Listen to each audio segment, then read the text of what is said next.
program is a paid commercial presentation on WINT. The views and opinions presented on this program do not necessarily coincide with those of our ownership, management, or staff.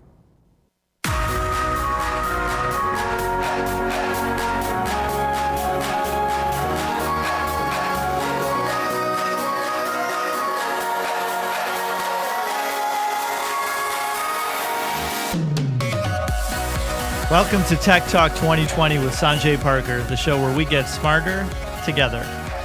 I'm your humble tech host, Sanjay Parker. I'm here with my co-host, Mr. Mike Carswell, and we're here to talk about all things technology related to your home, your business, and your life. We've got an awesome show today, and it is going to be about something you may have heard about called Google. Ooh. Hey, this is Mike Carswell. Thank you guys for tuning in to 1330 AM Integrity Radio. This is Mike Carswell here on Tech Talk 2020. Excited to be here, and I confess I had something to drink here today, so I'm a little excited, trying to contain myself here. But this subject, man, is just, it's got me bumping. It's got me pumped. I'm excited to talk about the things that you know about Google.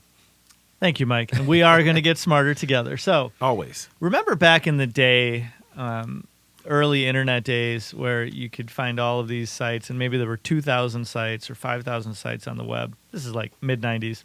Okay. You remember these search engines? I'm going to rattle off a few, see if we can ring a bell here, almost like our favorite arcade games of yesteryear on the last show. Yep. Go ahead. Lycos.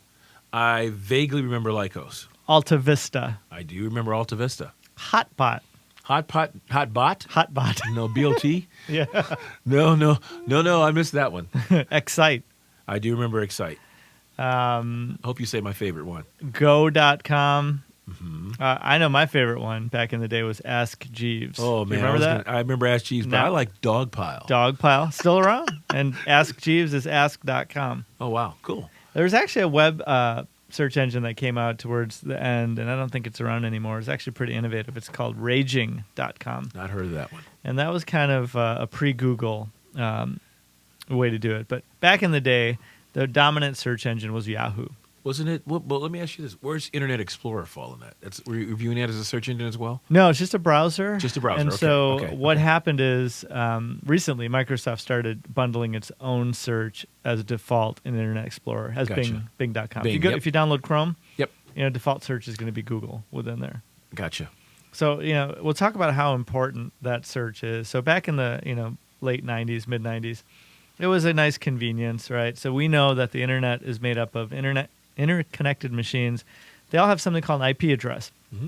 For example, Apple. Let me just go ahead and let me tell you exactly what that is right now. Let me just go ahead and ping it. Their IP address? Yeah. Okay. I'm not an Apple guy, So one of their servers I just pinged is 17.142.160.59. So if you wanted to get to Apple, you can type in 17.142.160.59 in your web browser. I don't want to do that. Unfortunately, you don't want to do that. No. So there's something called the DNS system that says type in apple.com, it'll route over to that number. Gotcha. Now, what the search directories and search engines did that's even better than that is they said you don't even need to know what the site is. Just say, there's that company that makes these little iPhones. I forgot what it's called. Let me just type in iPhone. And now you're going to find out, there's apple.com site. So it's Right. even one level more, right? Mm-hmm. Easier for the user. That's kind of like the translating for us, Like we talked about emulators last week, so that's the whole translation process. Yeah. See, we are getting smarter together, kids. Yes, We're but getting the smarter technology assumes we're getting dumber and it does more for us. So we got to be careful We about have to blame those algorithms that. for that. Those listening to this show are getting smarter, though. Yes, they are. All of you folks getting smarter listening to this show, raise your left hand. Thank you. All righty. So Yahoo was the dominant search engine and directory. And what they did, they were actually a search directory. And what they did is they hired hundreds of people to go through and find web pages and then read them and decide how they would categorize them. Was it under automobiles? Was it under shopping? Was it under entertainment?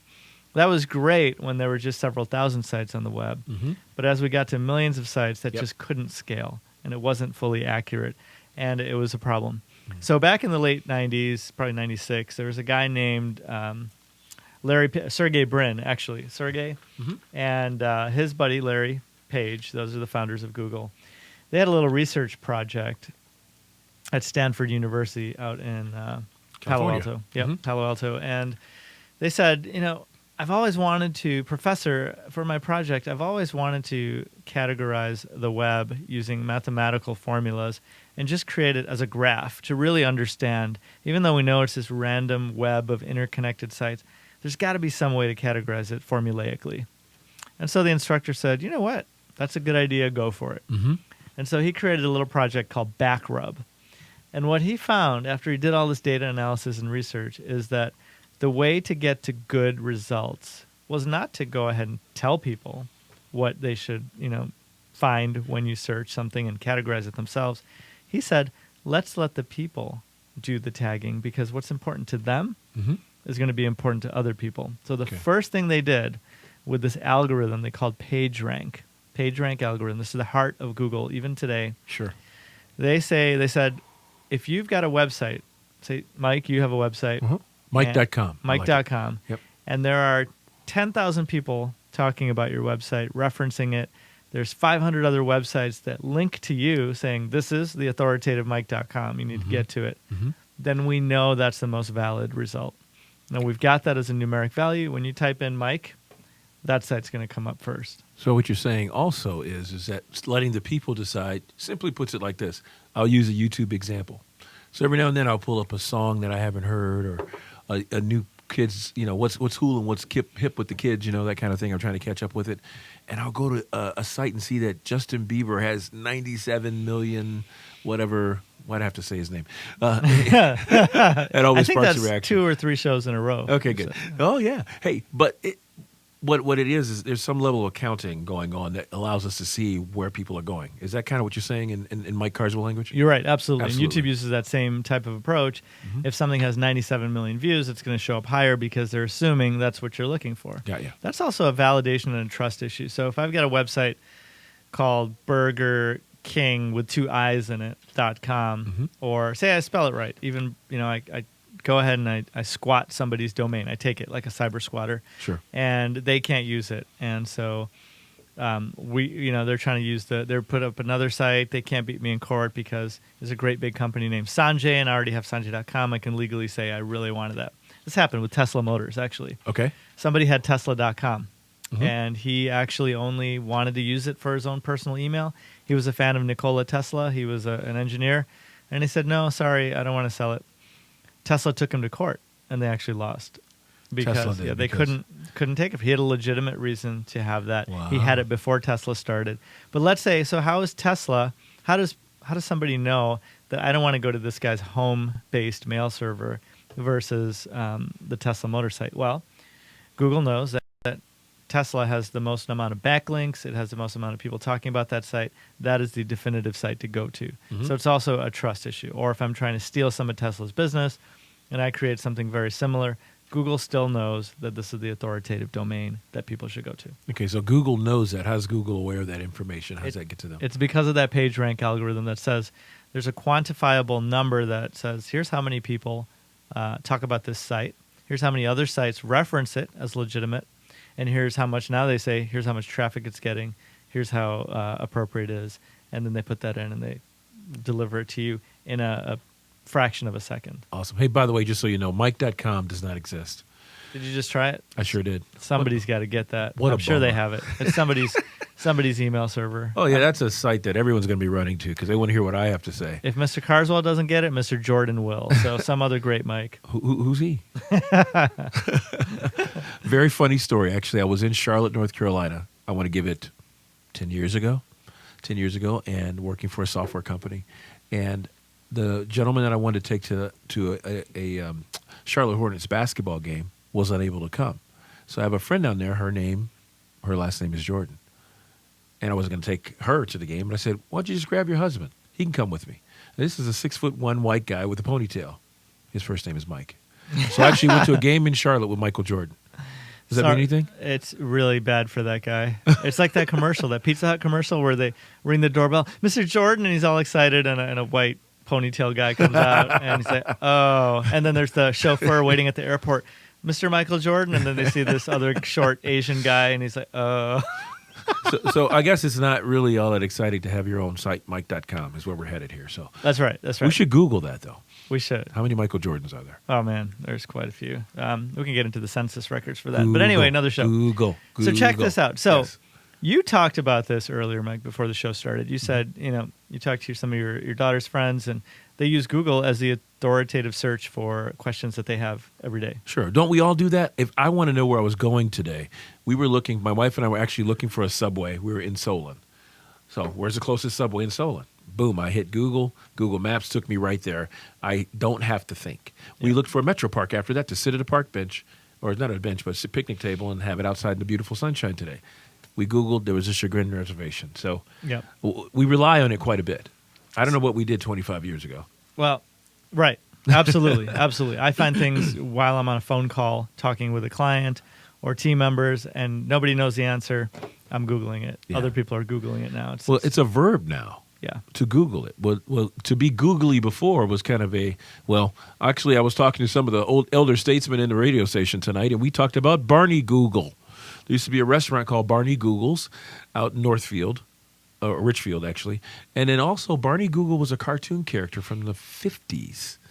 That I'm going to Google that, actually. yeah, Barney, funny. Barney Google, he was Snuffy Smith's sidekick. So if you guys want to do a little Googling on that, Google Snuffy Smith, and you'll see Barney Google. So the term Google, when I grew up, I didn't grow up in the 50s, but Barney Google was, you have a guy with googly eyes, and Google was not it definitely wasn't a verb. It was a description of somebody that was weird or had a goofy set of eyes. Right. So Google now we use as a verb, but the reason they picked Google, I believe it's one with 38 zeros after it. Let me just check that. And so they wanted the largest number that they could coolly have a name for. The place in Mountain View is called the Googleplex, right? So we'll get into that later, but it's quite interesting. But right now, this has become our most trusted resource for information. It has. We are assuming that the results are unbiased. This is such a powerful tool now. It's, Microsoft is countering with Bing, putting it on every Windows 10 load set, every Internet Explorer installed, Sure. trying to fight back because not only it's almost like it could be censorship if Google wanted, right? They bring you the results they think are relevant. How many times have you ever clicked to the second page of results to find something? Hardly ever, unless I'm looking for images. Right. I'll be honest. And usually if you don't get it on the first page, you just type in another query, and then you'll go ahead and do it. So, yeah. So, right. So, everybody uses Google.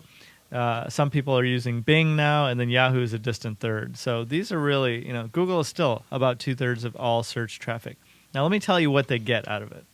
Don't ever forget this. Okay. When you use Google, Gmail, Google Services, Google Translate, anything Google, right? Google Yes. Docs. If you're not paying and you have a problem, don't expect to get really good support. You are not the customer of Google. Right. You are the product. Am I now? You are. They're selling your information. That's how they make money Aha. with the advertising. Here's this guy who loves to research basketball. He wears size 14 shoes. Who's that? He Okay, keep going. is a great radio show co-host. He's Would that be very me? worldly. Well, that's who you are through your computer. Ah. I can target things for you that I know will, as an advertiser, that you'll probably like. Gotcha. And I think that there's some definitely intelligence going on here. Just to name the site Google must have taken months of marketing research. I don't think that was lucky at all. That's pretty cool. And also the Bing is a great word. You hear that on your computer. Yahoo. People think some of these things are by accident, but a lot of the words are utilized from a marketing perspective just to get you and to keep you hooked there. But I'm a little concerned about that. We can talk about that in the second half of our show today about who's listening to what I say and do. And, Google, I'm sure that they are using me as a product. Yeah. Go to history.google.com. You would be amazed that every single query, everything you've ever typed into Google is categorized there. You can go in and delete it, but it's tracked automatically. Everything. You can go back years and see, oh, yeah, I had that fever. Or, hey, my kid, scraped up his elbow and I wanted to see how to fix it. All those queries are I wanted in to buy there. a new car. Or when did I do something? All those sure. things are in there. Wow. That's a little scary. And they're all attached to my computer or attached to my person because I do change computers sometimes. To your person, Google has it. Oh, they know who I am. Wow. They do. Well, I know who you are. You're Sanjay, and I'm Mike, and this is 1330 a.m. We're going to take a quick break here on Tech Talk 2020. We encourage you to reach out to us via Facebook. It's Tech Talk 2020. Or on Twitter, at Tech Talk 2020. We want to talk to you about Google. Give us some of your Google experiences. One of them saying it the right way. So we'll see you right after the break. Again, thank you for listening to WINT Radio 1330 a.m. Talk to you soon.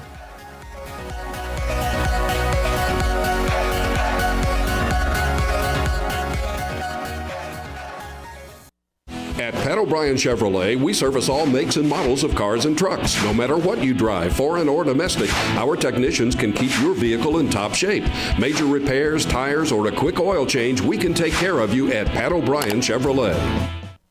Safety. Guard it with your life. Get the Guardian Alert. It's a small, lightweight pendant that installs in minutes with no tools required and no monthly fees. You can pay $199 period and have peace of mind. Best Solutions Home Medical can help you live safely. Call Greg with over 20 years experience in improving lives. Hi, I'm Greg Smolik from Best Solutions Home Medical Supplies and Equipment in Wickliffe. Call me for your Guardian Alert pendant, 216-254-4429, or visit bestsolutionsmedicalsupplies.com. Are you ready to party? Lost Nation Sports Park has countless special event possibilities for all ages, from 10 people to 8,000. Tired of the same old catering hall? Get creative, mix it up. Do something different for your anniversary, birthday, or bridal, baby, or wedding shower. Put some fun in your fundraiser. Or take corporate team building strategic planning sessions for office parties off-site. Call Marilyn, 440-604-2000. Lost Nation Sports Park. Put action in your action plan. Time now for Adventures in Commuting, episode number 22. Winter storm stressing you out? Is driving in that whiteout giving you white knuckles? Stop slipping and sliding and start relaxing and riding. Try Lake Tran Park and Ride today. With 18 departures from 9 Lake County locations, Lake Tran can get you there. Life has enough adventure. Your drive to work shouldn't be one of them. Try Lake Tran Park and Ride for free. Visit laketran.com/free ride. Lake Tran Park and Ride. Hop on. We'll drive. Hey, Sean Hannity here. So proud that the Sean Hannity Show can be heard in Northeast Ohio, weekdays 3 to 6, right here on Integrity Radio, WINT.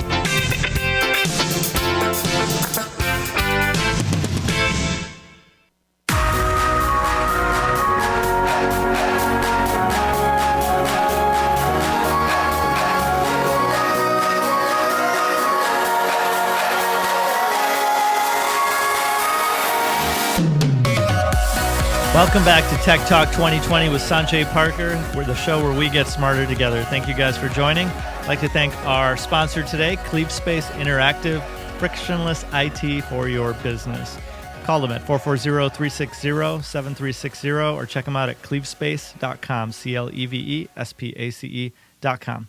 So, Mike, we're talking about search engines and specifically Google. Yes. So they make money by advertising, right? Okay. And it was actually a deliberation that they had early on in their startup days. They didn't want to really charge for ads. They didn't like the pop-ups that everybody was doing. So they were okay with the little text ad that showed up on the right side for a long time. Oh, wow. Okay. I was thinking more along the lines of the one that showed up on the, just the right side. I got you. Okay. Yep. So in the Google search, it was just search then before Facebook really took off, and that was the advertising. And so they would target it based on cookies and try to tailor it to you. Now, the way that they had those show up was... what cookies are, though. You got to tell them. It's not chocolate chip. It's not peanut butter. Tell everybody out there, listen up. This is the definition of cookies when it comes to the internet. So it's a little tracking code that when you visit a website or a page, it actually sits on your computer and says you've been there. For example, if I go to, let's say I go to generalmotors.com and I look at vehicles and I look at a GMC Acadia. Well, that cookie is left on my computer. If I go to another website, I might have an ad saying, hey, there's some lease specials in your area on GMC Acadias. It might show up in Facebook.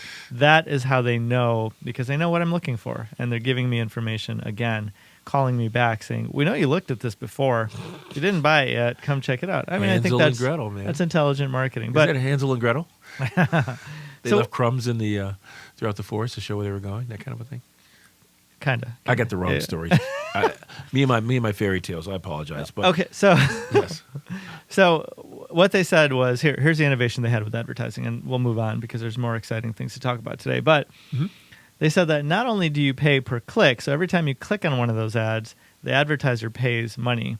The cost of that click is going to depend on who else is bidding on it. So, for example, if I'm searching for shoes. There you go. Right, and I want to have my ad first for shoes, that's going to be a lot of money because millions of people search for shoes every day. But if I want to target it to Adidas, still a lot of money. A lot of people bid on that because I sell Adidas.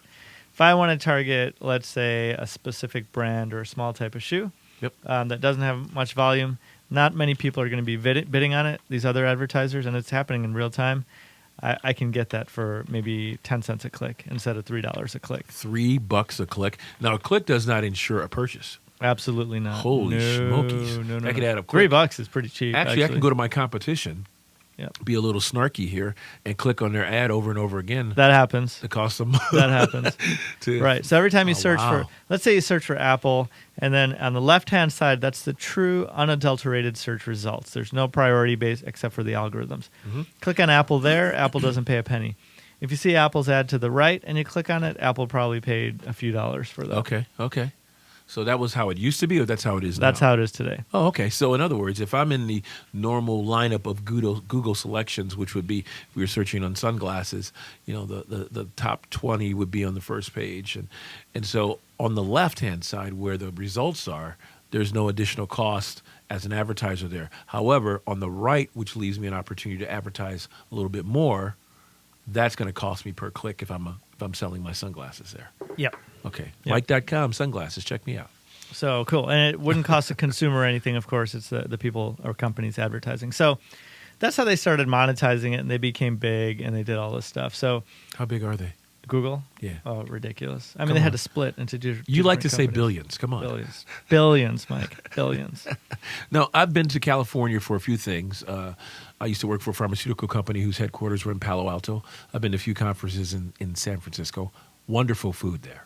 Phenomenal food. I don't like their basketball team right now, but great seafood. Wonderful food. Oh, amazing Fisherman's Wharf. So you've trekked out there. You've seen the Google laboratory. Lay it on me. Yeah. So I've been out city? What city is that in? It's in Palo Alto. Oh, okay. I'm sorry, Mountain View. Mountain View. Okay. Near Palo Alto. Mountain View, California. They have the Googleplex, which is their original big place where they house people. Googleplex.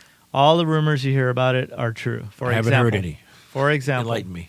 Sergey and Larry, the guys who founded the company, said nobody working there should be more than 300 feet from a food source. Wow. So you walk into these places, and there's not just like a vending machine. They have gourmet snacks. They have coffee that's made by, the bean being ground, and you can see that. They've got healthy snacks. They've got chefs in the cafeterias creating anything you want. Super world-class stuff. They hire chefs that are amazingly world-class. And why are we sitting here? That's go right. Eat, man. And they do that, and you can bring in your dogs. I was there meeting with VP of Google University and two other people. We hear a knock on the door, and this British guy walks in, a real British guy. Looks like Cadbury from Richie Rich. He's dressed up like that. And he walks in and he says, "It's 2:30 tea time. Would anybody like a cup of tea?" And I was like, this can't be real. Is this a joke? And it was real. And they said, "Oh, no, thanks, Bradley," or whatever his name was. And he said, "Very well." And then he goes and turns around. There's dogs yapping there. People bring in all kinds of one person had a snake in a tank. It's just, you can do whatever you want. Who's working? Right. They're all working, and nobody has a set hour. You come in whenever you want. They make it like a college campus. Why? Because they never want you to leave. They want the food there. It's great food. They want your friends there. They want everything you can do to feel at home there, cozy, comfy, your pets, so that you will work all the time. And that it works. Could backfire. Totally works. It works? Totally works. Wow. So they have a very laid-back attitude. So here's two quick insights from Google and the way they operate that just will give you some insight. By the way, they have Segways. You know those little scooters that are motorized? That yes. You can... Nobody cool has ever ridden those. That's true. I think Paul Blart, the mall cop. There you go. So they have them all over the campus. You just get one. You can ride around between buildings if you want to save time. They have coolers full of, the naked fruit juices. That's 100%. Yes. It's like Yes. $3 or $4 per little bottle. Yeah. Stocked all for day anybody long. to take all day long, including visitors. So how did you get invited there? I mean, was there something behind the story here, or did you know somebody that works here and said, "Hey, come visit me at my job"? Yeah, no, I actually interviewed there in 2008 and turned down an opportunity. Unfortunately, It was bad timing for us. We were about to have our first child, and I did not want to relocate to Mountain View. Yeah, but you could just lay around there and eat all day and work all day. It would have been bad. It would have been very have big. Kids there, the whole thing. That's interesting. It is, yeah. That's a just like anything else, I guess. That sounds like some serious innovation. So Google's on the cutting edge of trying to figure out new things. That's pretty quite amazing. Check this out, Mike. So Okay. you're a VP of HR, and you walk in, and there's some new kid who just got hired a few weeks ago, and you say, "Hey, kid, can you take care of this? I need you to code this page for me in this way." And the kid looks at you and says, "No, that's a stupid idea." In a normal company, they would say, "All right, you're fired. Get out of here." In Google, you have to convince that guy that that's the best way to do it. Otherwise, he doesn't have to do it. So I asked somebody there at Google, what's the hardest part about your job? They said it's getting everybody on the same page, because anybody can tell anybody, no, I don't like your idea, and they can defend their own idea. Well, it sounds like my family going out for pizza. You want sausage or pepperoni? Let's see if this analogy works. Okay. He said, you know what? That's the hardest thing. But I'll tell you what, when everybody gets on the same page on a team, we can execute like no other company in the world. Okay. But that's... you guys can probably eat that pizza like no other family in the world once you guys all agree upon it. Yeah. Got it. I got you. So perfect. So that's how that's how it happens. They're changing code every few days, with companies, changing them every several months. So that's crazy. So let's end this, Mike. Just got a couple of minutes left. Let's talk about some Google search hacks. So you can type in stuff to Google, but you can also, look up what a Boolean operator is. Boolean. Okay, so one more time. You said Google hacks. So explain what you mean by that. So how to get better search results. For example, if I want to list something about, I'm going back to my favorite topic, Tesla, but I actually don't want to know about the cars. Okay, so I would type, I want to know about Nikola Tesla. So I can type in Nikola Tesla, or I can type in Tesla space, and I could put a little minus sign and put in motors. So anything that doesn't have Tesla motors will show up in the search results. I can exclude things. Or I can say, if I want to learn about Kyrie Irving before he was on the Cavaliers, Kyrie Irving space minus Cavaliers. And now I'll get all the results that don't reference the Cavaliers. So get references to him playing for the Duke University, and I think he was in Australia or something like that. You get all that other New stuff. Jersey. Okay, so there was some, I remember back in the day you could put things in parentheses and it would kind of do that same type of activity if you didn't want all the information. Yeah. So the parens, I don't think they work, but you can do wildcards. You can say, I can't remember this lyrics. I can say, let them have, I don't know if it's cake or whatever, but let's just let them have, I can put an asterisk, and it'll come up with a wildcard search. Yeah, okay, so it fills in a word there before I even type it in. I have that all the time when I'm searching up for songs or things for music, sure. And my favorite thing is if I want certain words to appear in a certain order, and I want my search results to have that, I put it in quotes. And that means it has to come up exactly. I've heard of that as well. So that's a good one. There's math. You can say how many pints in a liter, or what is 44 plus 96,000. What's 6.8 meters in feet? Those how many eggs in a dozen? All those things will come up. Google has changed the way they operate now to understand that most people are using their mobile devices, and they're talking into their phone using questions rather than statements. So I did that today 4 times. Yeah. So you're asking hey, instead of where's the best, or instead of best deal Honda, you can say, where are the best deals for Honda Civics in Cleveland? Right. Or I'm on the east side of Cleveland. Where's the best place to get donuts? Yep. Boom. They'll tell me where. Yeah, where is that, by the way? I love donuts.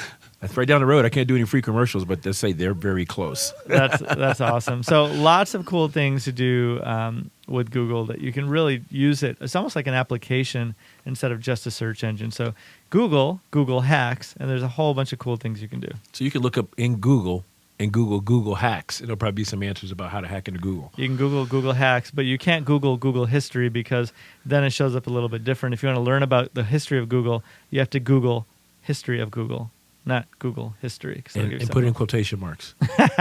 That's right. What about, I looked up Boolean operators, and I'm seeing images here of Boolean operators, so I'm not sure what all that was. But plus, minus, and, or, basically. Ooh, okay. Plus, minus, and, or. I should put that plus, minus, and, or. Okay. Well, we can't do this on the air. We'll do this in our spare time, our fun time. But anyway, guys, Google it up. Understand and know, too. What should I do about cookies? Anything I should do about cookies? We're going to have a future show about online safety and privacy. Mm-hmm. We're going to talk about how you can manage that so that some of your privacy is protected, the real critical things, but also you're not, some sites will make you give them a little bit of information. So it's a great way to clear your cookies a lot. There's some tools we can use to block too much information from being passed. And I think it's an important thing all of us should do if we go online today. Yeah, I don't want people to know exactly everywhere and everything I've done, especially when I'm trying to pick out your present for Christmas and everything. I don't want you to know where I'm going. I want it to be a surprise. When is your birthday, by the way? It's July 21st. Oh, coming right up. I'll surprise you, big fella. Sounds awesome. Hey, thanks, everyone, for joining us for this week's edition of Tech Talk 2020. We'll be back next week. But in the meantime, you got any questions before our next show? You any comments about Google or some of the other shows that we've commented on?